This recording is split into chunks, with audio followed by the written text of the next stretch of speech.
with Scott Allen.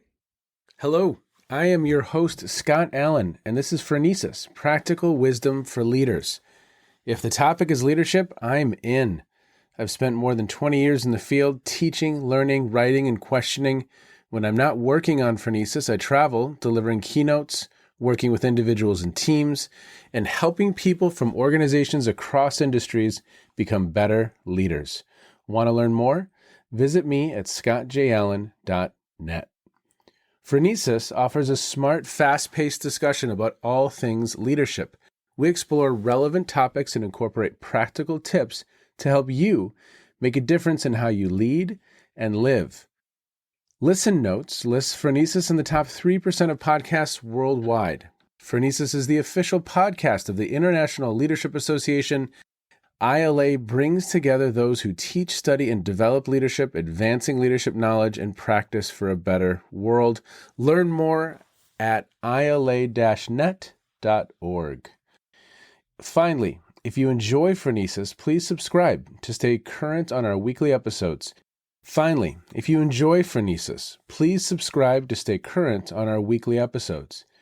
you find an episode that resonates, please share it with your colleagues and friends. And if you want more content, subscribe to my newsletter, The Leader's Edge. The link is in the show notes. As always, thanks for listening. And now, here's today's show. Okay, everybody, welcome to the Phronesis podcast. Thank you for checking in wherever you are in the world. Today I have a return guest, and she has just published a book. She is located currently in Ireland, and this is Dr. Marianne Roux. With over 30 years as a leadership and leader development researcher and practitioner, Dr. Roux observed that though there is a significant financial investment in leader development, results are lackluster, development does not stick, behaviors do not change, and the quality of leadership does not improve. Leaders are increasingly overwhelmed and teams are burnt out and stressed. Her recent Ph.D. research focused on models of leadership and leader development that is a better fit for the complex future we face. She has used this research to develop 6 critical leader mindsets and practices any leader can develop over time. She has also developed an updated contextual approach to leadership development that delivers significant impact. To translate these mindsets and practices into actions, Marianne further interviewed several organizations and leaders that embody these practices, mindsets, and approaches. So, this is all culminated in a book, Leadership Fit for the Future of Work, a leader's guide to navigating increasing complexity, maximize engagement, drive agility, and achieve both horizontal and vertical growth.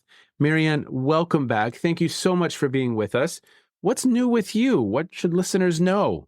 Well, once I finished the PhD, it was really important for me. I'd been doing ongoing leadership development, but it was really important for me to continue to use, you'll see in my PhD, actually, there's a case study of where I worked with 150 global leaders during COVID, all virtual, which was really tiring, using both models, the model of leadership and the model of leadership development. So the next step for me is really to make sure that I take this into more programs at business schools. And I don't mean programs, I mean really ongoing development, a very different way of developing, as well as get it out on podcasts and keynotes. So there's quite a bit of that happening. I also have another book called Adaptive HR, which is about all of HR transformation. So the same thing on that score. So there's quite a bit happening. And the last thing I'm busy with is I'm doing a piece for executive women.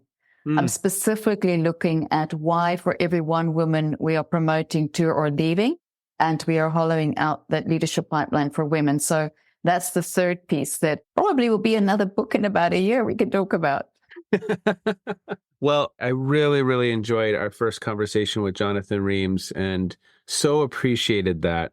And I'm excited to jump into this book. And you kind of start at a really, really fun place, which has really captivated me for the last 6 or 7 years, which is this whole kind of future of work context. And, I just released recently, within the last couple months, an episode with Jonathan Gosling where we really explore a number of different shifts that are occurring, whether that is digitization, globalization, climate change, geopolitical shifts. I mean, just, the seismic nature of some of what's happening is really fascinating. And many of these shifts are converging at once. And so I love the fact that you kind of bring us into this future of work context at the very, very beginning, that we're not thinking about how to train people for what was or develop mindsets and practices for what was, but we're thinking about where we are and where we will be. And so talk a little bit about that so listeners have an understanding of that future of work context. Critical topic. Yeah, I think it's very ill-defined, future of work. I think it's very confusing. It's all over LinkedIn, but I think it was hijacked in the last few years by hybrid work. So as the future of work, instead of looking at it holistically and saying, let's make sense of the context for leaders and for organizations, which is that fundamentally it was kicked off, future of work, by Industry 4.0 in 2014. That's where it started. Yes. Not the internet. It's automation, AI, robotics. The velocity and convergence comes from those things. And we've just seen what ChatGPT has brought into play. That's part of Industry 4.0. Of course, in 2017, in Japan, people went, hang on. What happens to humans if machines do all of these tasks? And that was Industry 5.0. They coined that Industry 5.0. I don't even hear people using 5.0 or engaging with it. So you have to have a fundamental understanding and make sense of, for your organization and your industry and for you as a leader, what technology is impacting us and the work we do, and what does that mean for the humans and the people in our organization and the skills we need. The hybrid work, yes, makes it extra complex, because where's the best work done now? How do we keep our people engaged and connected? Then as well, there's a massive, massive ESG push and diversity, equity, inclusion, and belonging push, because people feel very differently about work now. And then finally, the skills-based talent process has been going on for a very long time, and it's not well executed. So, I mean, one of the things I do first is, before I even start with the leaders, is we write a future of work strategy for the organization. We have a point of view on it. NASA has one. There's a couple of fantastic ones out there. Canada government has one. You have to have a point of view that's shared by the exec and the board and understood by the whole organization before you even try and do anything else. Yeah, and in the book, you mentioned NASA, Unilever as another option or another organization. I mean, I think that's just, it's such an important way of beginning the process. Would you talk a little bit about that skills-based talent management? That's a piece of this conversation, because I think that's something I hadn't heard of Industry 5.0 either. We should come up with Industry 6.0 and we could get famous. Yeah, let's do that. That'll be our next podcast. So for me, skills-based is really interesting, because I still see very bad job descriptions out there that are so outdated, that is, absolutely unusable, and very fixed hierarchical jobs.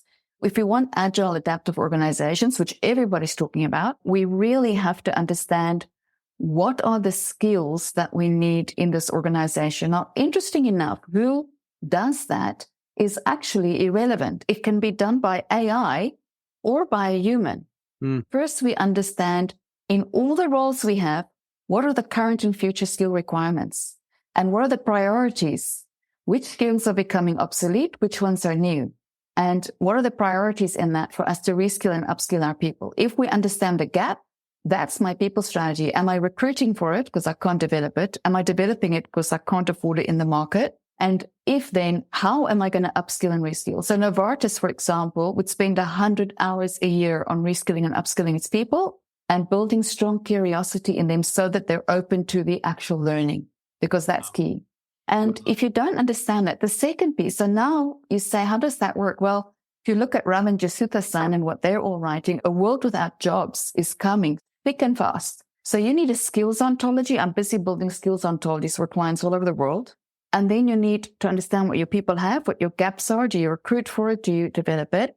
And then you deploy it in your organization across projects like NASA. You have a talent marketplace. It's the only way you're going. And then The tricky bit now is HR doesn't like this very much because job descriptions go out the window.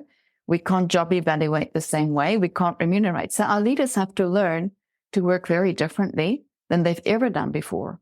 And so skills are becoming the commodity that people are trading in and the worth that they have.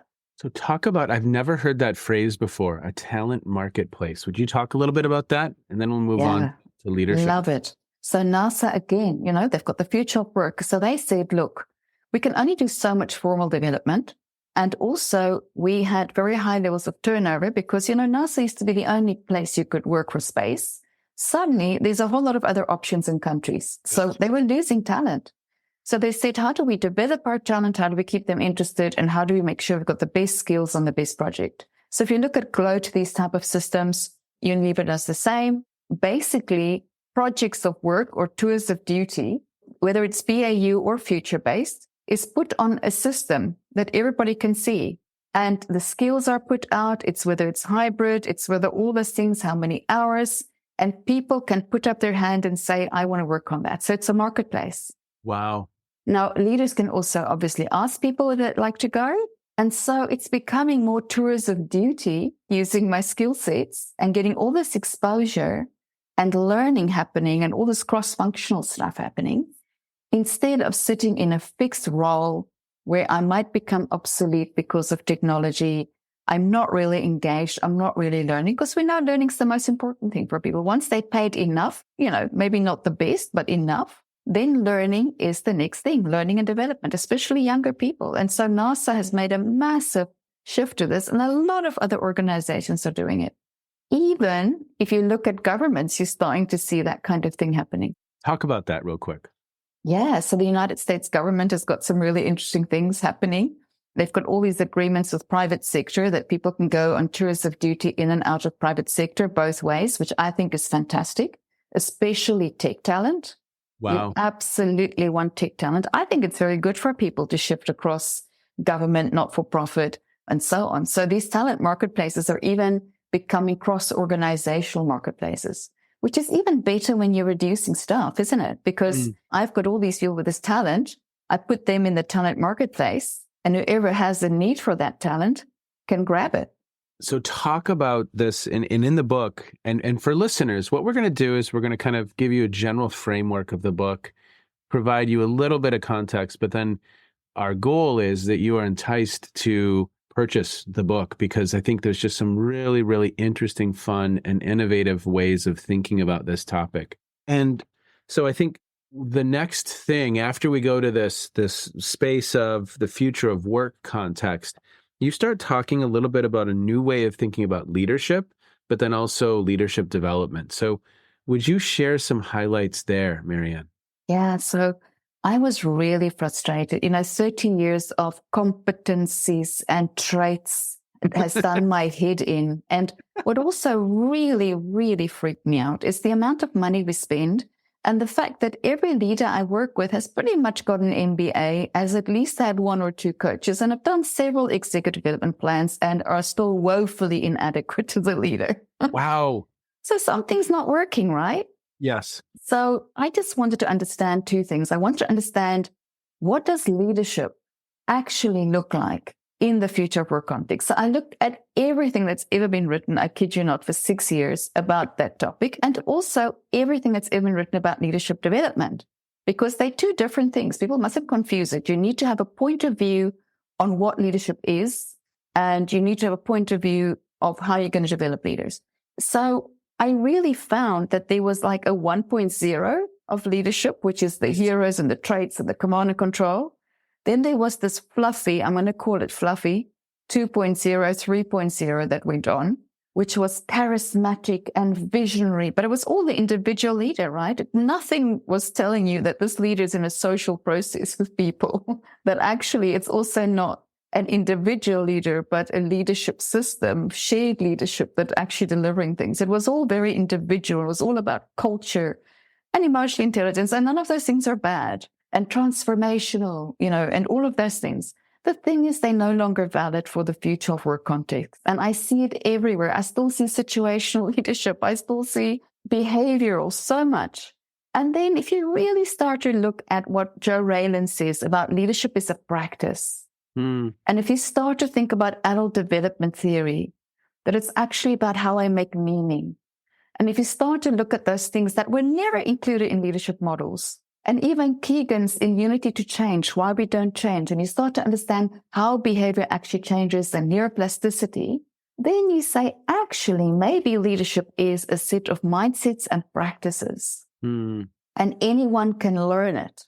And it is shared because it's complex and no one can be perfect. So it is shared. It's a shared burden.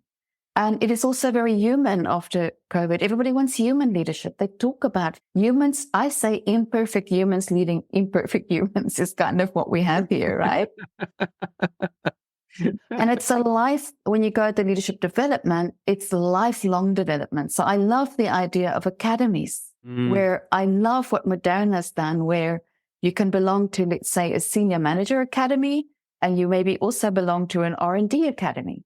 And there is just ongoing learning journeys developed for people over 12 months, which could be a job placement, it could be a podcast, it could be a session, an actual 3-day session. But it's not, here's your program, you're done, off you go, now you're a leader. Oh dear, you're a bad leader.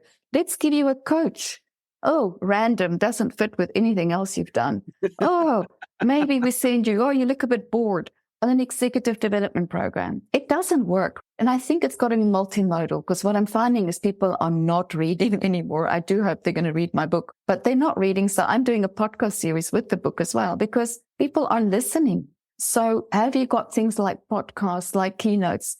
The other important thing about leadership development is I will never use a case study in my life. I do not use case studies. I use the real work in the organization. Yes. So when I do complex problem solving, I'm like, bring your real problem. Okay, I just had a client the other week, 100 million by 2027. You're at 50 million now, that's double the growth. Let's look at what stops you from growing. What will stop you? Tell me what the problems are that we need to solve collectively as a leadership team. Then we start using the learnings and applying it. That's how people learn, problem-based learning, which we're writing about right now. Yes.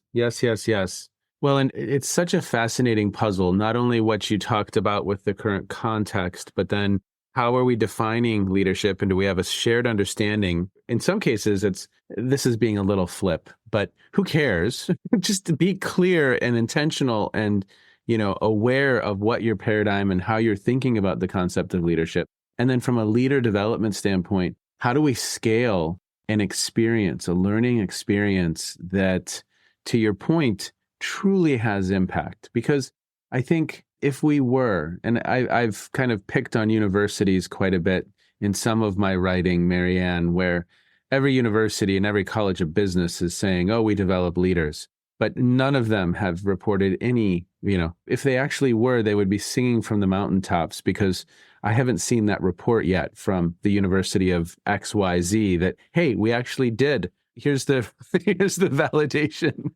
No evidence whatsoever.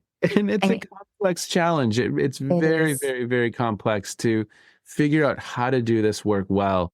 And for listeners, Marianne suggested this a little bit with some of the adult development content, but I had a really fun conversation with a gentleman named Peter Ray, who's at Parker Hannifin, a Fortune 250, 300 organization. And yes, I mean, they've kind of boiled it down to better humans, better performance. And so they're focusing on the virtues and trying to scale that as a foundational element within the organization. But it's complicated. It's very complicated. But I love your thinking about like the multimodal and how do we do this, taking people offline for 4 days or 6 days and doing hypothetical case studies that have nothing to do with the work. I love how you're thinking about that, because there's better ways to do the work. Yeah, 100%. And you'll see in the book, I talk about sprints. And for me, the best way, if you're doing these learning journeys, now I wrote the book so that leadership developers can develop people, but also leaders themselves can just pick it up and do their development, which I think is even better. And so I talk about, there's a few things. Choose one thing to work on, one thing. Choose to work on sense making. And then for 8 or to 12 weeks, do some work with people where they're learning 15 minutes a week there's a podcast, there's a keynote. Maybe at the end of the 12 weeks, there might be a day that you come together and unpack all the learning and apply it into your real context and actually write a future work strategy. It's got to be like that. And at the start of it, before you even start, I put Bob Keegan's work in there, do an immunity change map. Yep. Here's the thing I want to change. Here's the behavior I'm currently doing that's stopping me from changing, because you've got to unlearn some stuff as well. Yep. So you sprint, and then you sprint the next thing, and then you sprint the next thing. And you do this year after year after year, but you try and be 1% better every month, because it's not about cramming 6 days of concepts into your head and then you walk out of there completely changed, because that's not how behavior change works. Behavior is habits, mindsets, and practices. Practice means practice, practice, practice, like piano. Yes. And I often will say that many of us have this beautiful practice field to be practicing 40 hours a week in the United States, at least 40 plus hours a week. We aren't always viewing it as a place to practice optimism, emotional intelligence, navigating stress, whatever it is. We often don't view it that way. And I think we miss out on that learning, because I think Keegan calls it the curriculum of life. There's a lot of curriculum right in front of us each and every day. Yeah, as a parent, as an employee, as a leader, there's so much. And oftentimes life is presenting us with some of these opportunities to grow, to develop, to practice those skill sets and those mindsets if we see it through that lens. Yeah, and I think it's two-way. I think the organization has to create these academies and really work with it in terms of, and using technology. This is the next thing I was going to say. If you want to scale it, you have to use a good learning experience platform and good micro-learning platforms that is easy, that comes, like we use Search9, comes into somebody's mobile phone, 15 minutes a week. Here's a tool, here's a thing, here's a thing. So I will often do a program over 9 months, and then I will send micro-learning of 15 minutes to people to reinforce it for sprints. And it's not difficult to do. You know, we don't even have to develop the content. I'm teaching people how to curate content, because there's so much great content out there. Yes. I just started a newsletter in recent months, and that's really the goal of the newsletter, is to curate some content that, because again, to your point, you mentioned a little bit ago, the kind of trite, I get so tired of the statement on LinkedIn that has 30,000 likes. It's just some, leaders never follow, or some simplistic overgeneralization that probably is not sending the right message, but it seems to be. That's what we need to do, Marianne, is just create a bunch of memes that are like the correct meme. I think the worst is when the thought leader puts their photo on it with a quote that's normally not even their quote, and that goes up every week. That's not leadership development. I want to make sure I capture this, because you had mentioned a resource that you're using for the microlearning, the platform. Could you talk a little bit about that? Yeah, so I work with a wonderful company called The Training Room Online. They actually do LXP, they do virtual reality, augmented reality, they can do animation. They're out of South Africa, and they partner with Search9, and they do this wonderful project in Dubai, for example, where they're in Dubai airport, where they've got different sections of the airport. It's gamified, competing with each other. Oh, wow. For how much people are doing it, and, who's winning the quizzes and so on. And it just drives customer service, it drives performance over a week, and it goes to the mobile phone. So you preload what we call the learning retention pieces. So you'll decide, I'm going to do a quiz, I'm going to do a podcast, I'm going to do it. So you preload that all, and it goes out by mobile phone, 15 minutes. That's it, done. You can also ask for a peer coach if you're struggling with something. You can go, I need help with this, and people start helping each other. You can also start to have, I love the idea of user-created content. Yes. Where for me, as you're learning, there must be a space where, if we're talking about sense making and leaders are learning about that, they themselves are looking at more things and posting that for each other. So the social learning's occurring. All those things have got to be tapped into. Well, I love the phrasing and just the notion that we need to be leveraging technology. I think there's a fear of artificial intelligence and large language models and VR, AR, and all of these technologies enabling disruption. and I shouldn't say fear, but we oftentimes hear the worst case scenarios, again, the meme with the picture of the Terminator and, as it's talking I about saw AI. that. Yes. But, and I'm not discrediting the need to have concerns and to be aware of.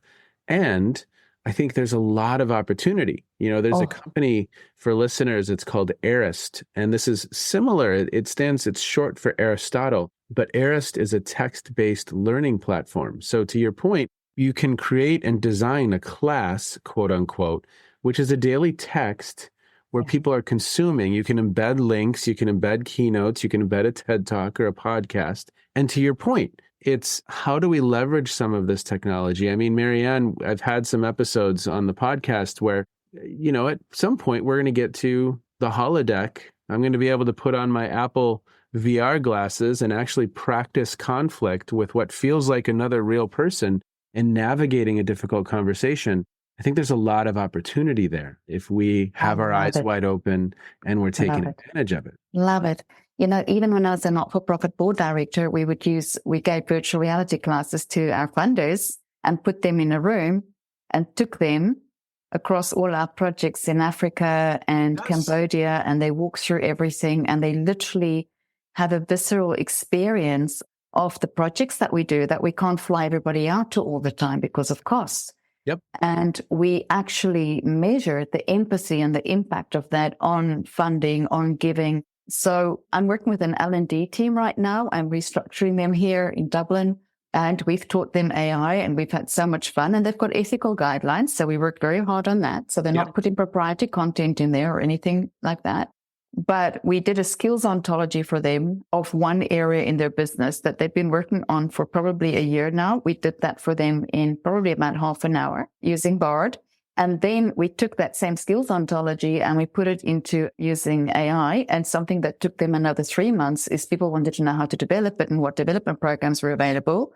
And we did the right little prompt. And within 5 minutes, we got them every single program in Ireland and globally or way of developing. And then we asked for podcasts and then we asked for books and they just spat it out. And this team said, and you could see the fear of what am I going to do now? And I said, what you're going to do now is start to think about the future of work, the skills required. You're going to take this to the leaders, like you're going to set up the academies, you're going to get the learning technology in place. So we're retraining that team. We're training them on curation of content. Yep. Now they're not sitting there for 3 months going through the internet, trying to find, phoning people. They couldn't believe it. They could not believe what we showed them. I was working with an organization and we were doing some brainstorming, and I just put the question that the humans had been working for 25 minutes on, and I think each group came up with about 7 or 8 ideas. And I put the question I'd given the humans into ChatGPT, and in real time, the system, I said 75 ideas, 1 sentence each. And it, I know. 75. No, I always say this is the internet, used with caution, etc. And quality control. Your job now is to look at quality, right? And relevance. Yes. But it was an interesting juxtaposition because the participants were like, oh my gosh. 100%. We have 7. That just did 75. And again, it's going to take humans to work through, curate, what's realistic, what isn't. But even that list could, if I've printed that out ahead of time, that can spark dialogue more quickly. Absolutely. So, okay. So I want to make sure we get to contextual intelligence because so now you've taken us through several kind of beginning foundational elements of the book. But then we have these practices and mindsets that you've identified that from a future of work context are going to be critical. And so the first one I want to get to is just contextual intelligence. Would you share a little bit about that? Yeah, for me, that is the start. I say to people, don't assume that your senior leaders and your board and people like that actually understand the future of work context and understand what it means for us. Yes. So I say to HR, and that's why I'm doing the HR transformation work, you need to help the organization make sense of the future. Yes. So for me, a leadership capability, a leadership mindset and practice is I make sense of and act on the changes around me. Yeah. And Yes. contextual intelligence comes from Matthew Kutz, but of course the other two amazing thinkers is Deborah Ancona with sense making and dynamic capabilities, and McGrath with her book Seeing Around Corners. So for me, I really draw from the piece. I've got two quotes in there when I'll share with you. As Rita says, in high uncertainty conditions, you need to plan to learn, not just plan to prove you were right. Stop pretending you know all the answers. Mm-hmm. And then Deborah says, do not simply overlay your existing framework on a new situation. It may be very different. So for me, it's going with a real open mind, beginner's mind, and really looking at what is this telling us. I work with this amazing man called Mteto Nyati. Now, he is a wonderful man. He's a chairman of companies in South Africa. He's led several of his big companies there. And he says context matters. And we are living in an environment today where there's so much rapid change in all dimensions of work and human life. And he says there's a challenge for us. We need to move away from a lot of things we did before, like emissions. So he talks about ESG, he talks about hybrid, talks about all those things. He says, I call it dynamic complexity. It's not static complexity, right? It's dynamic complexity. It's not detailed complexity. So our leaders love, of course, they're very linear thinkers, aren't they? Mm-hmm. So how do you work with dynamic complexity? Well, you have to be comfortable with uncertainty and ambiguity, and you've got to have sense making. So like Rita says, you see around corners, you read. When I ask leaders, what do you do? Because they're all very busy. They're constantly reading or listening to podcasts or speaking to peers, or they're people on the ground. Constantly. Yep. And that is absolutely critical. So for me, it starts with contextual intelligence, because if you don't get the context right, you won't apply all these competencies of change management or whatever you learn, right? It's not applicable. Well, and I think you used a phrase that I just love, that beginner's mind. I just listened to a discussion between Lex Friedman and Jeff Bezos. It was probably a 2-hour interview that Lex had done with Bezos. And I hadn't watched a lot of interviews with Bezos, but he is a fascinating gentleman when it comes to his process of decision-making. And in the interview, I just posted it on LinkedIn this morning.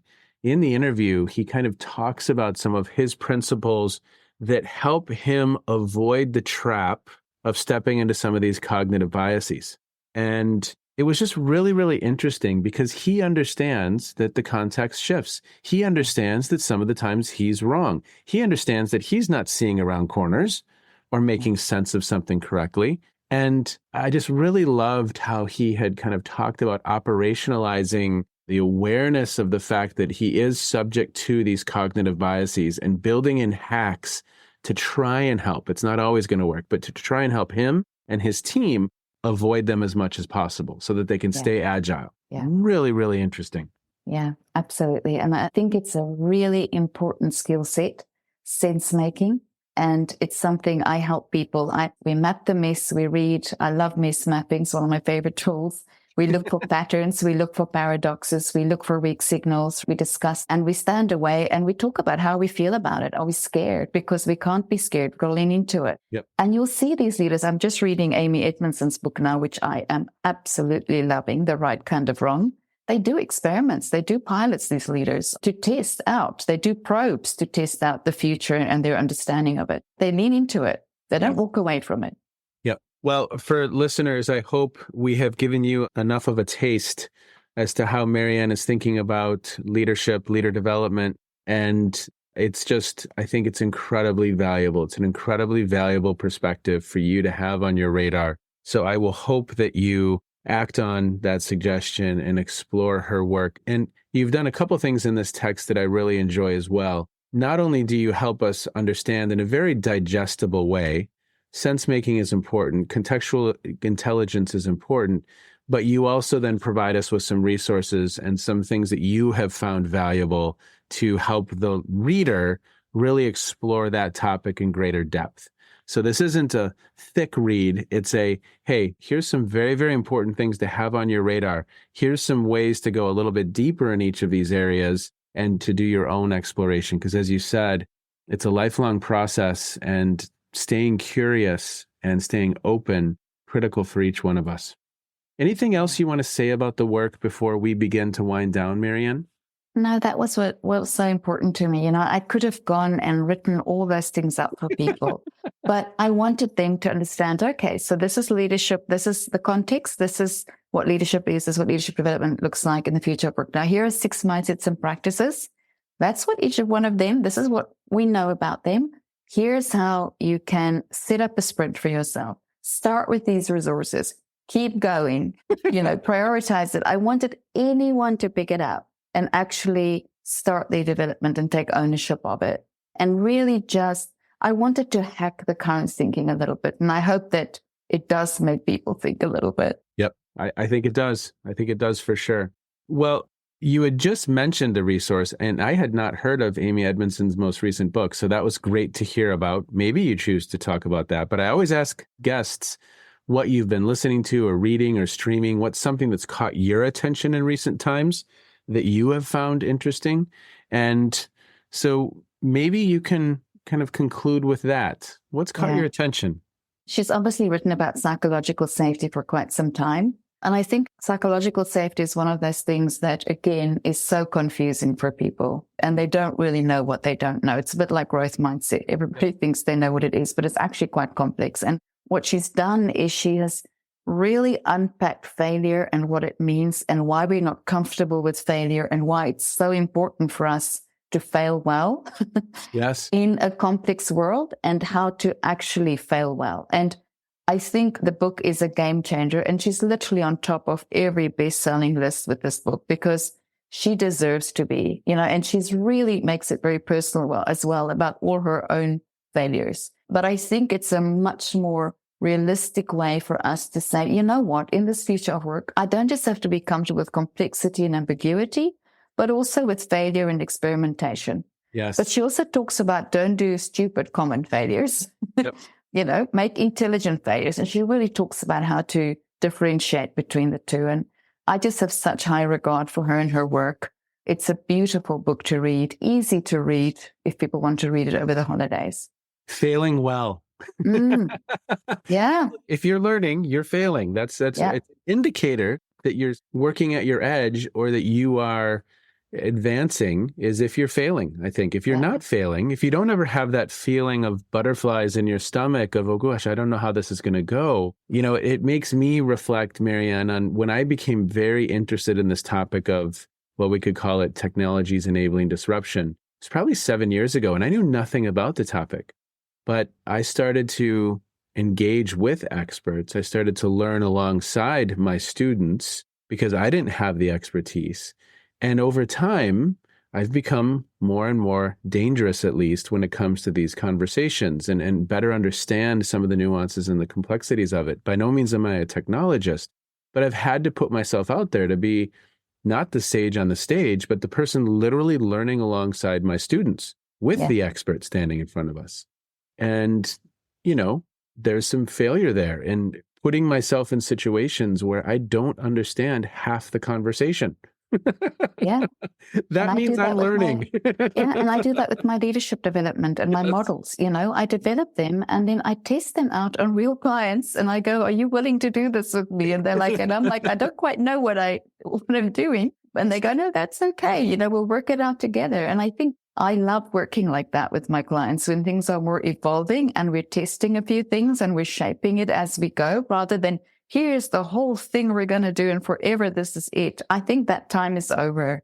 Yes. I think we're in a time of co-creation and learning and experimentation and scaling and, adjusting and measuring because we really should be measuring what we do to improve it. And technology can help us with that.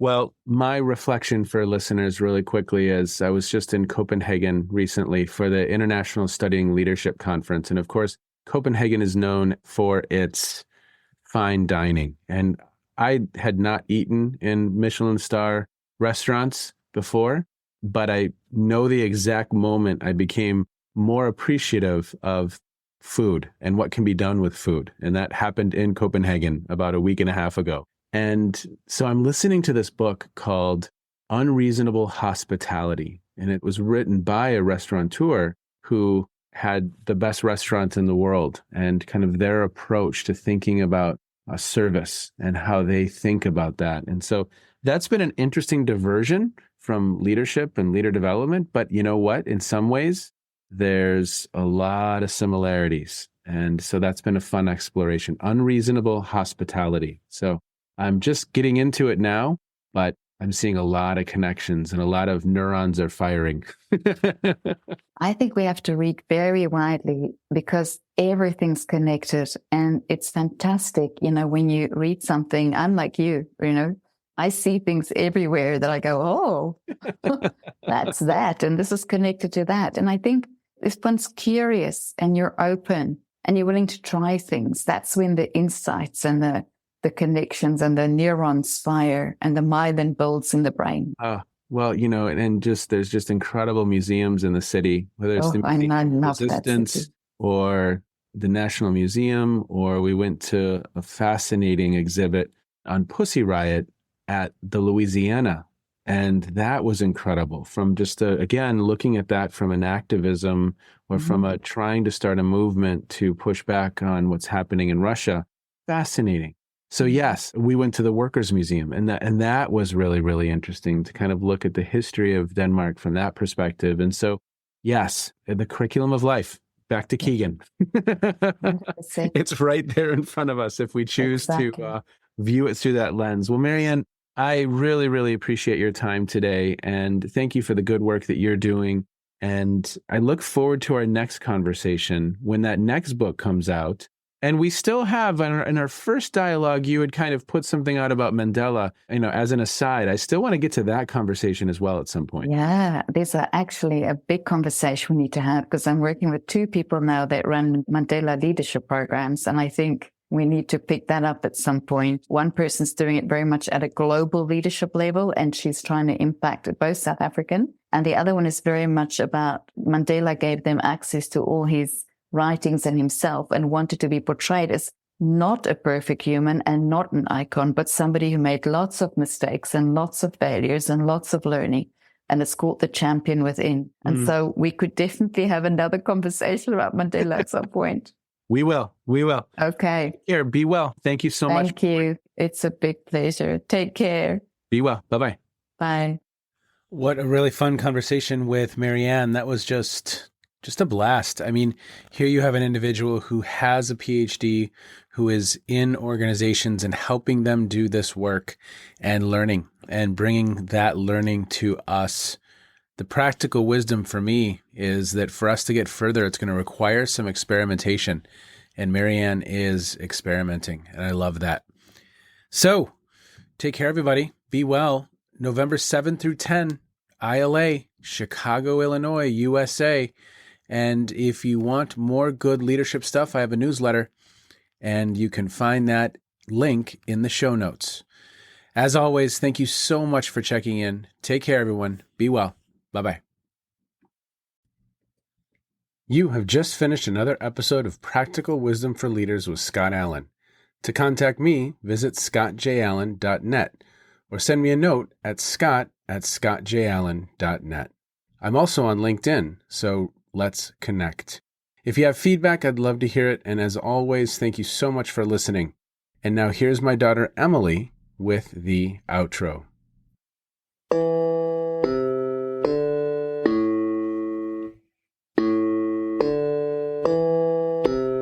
You've been listening to Phronesis, Practical Wisdom with Scott Allen.